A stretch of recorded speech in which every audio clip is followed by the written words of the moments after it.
Hello hello dear students, अभी हम कर रहे हैं 10th class R D Sharma math exercise 3.2। Chapter का नाम है pair of linear equations in two variables.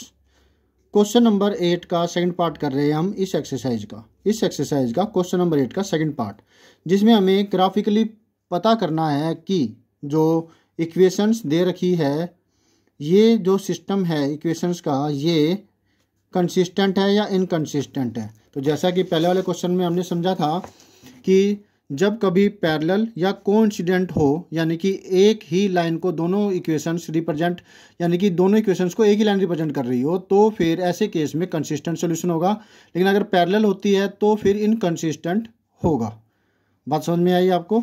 तो ये तो बहुत ही आसान है, क्योंकि x = 0 जो ये इक्वेशन है, ये एक्चुअल में y एक्सिस की इक्वेशन है। समझ में आया आपको? x = 0 हो तो y एक्सिस की इक्वेशन है, y = 0 हो तो x एक्सिस की इक्वेशन होती है। समझ में आ जाएगा अभी आगे। अब y = -7 की बात करें, x की हर वैल्यू के लिए y की वैल्यू -7 ही रहेगी। मतलब तीन जो सोल्यूशन होंगे हम ये ले सकते हैं।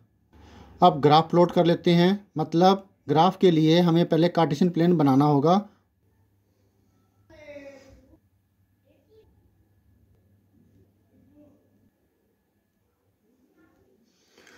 तो जैसे कि मैंने आपसे कहा था कि जो ये है x = 0, मतलब ये y एक्सिस की इक्वेशन है, इसकी इक्वेशन है।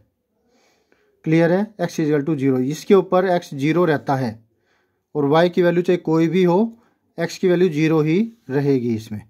और y = 7, जो -7 का केस था, हमने तीन सोल्यूशन निकाले थे, 1 -7, 2 -7, 3 -7। तो देखिए 1 -7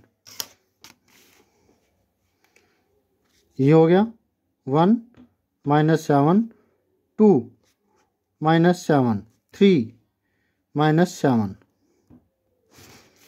तो y = -7 की ये वाली जो लाइन हो गई, और x = 0 की ये लाइन हो गई।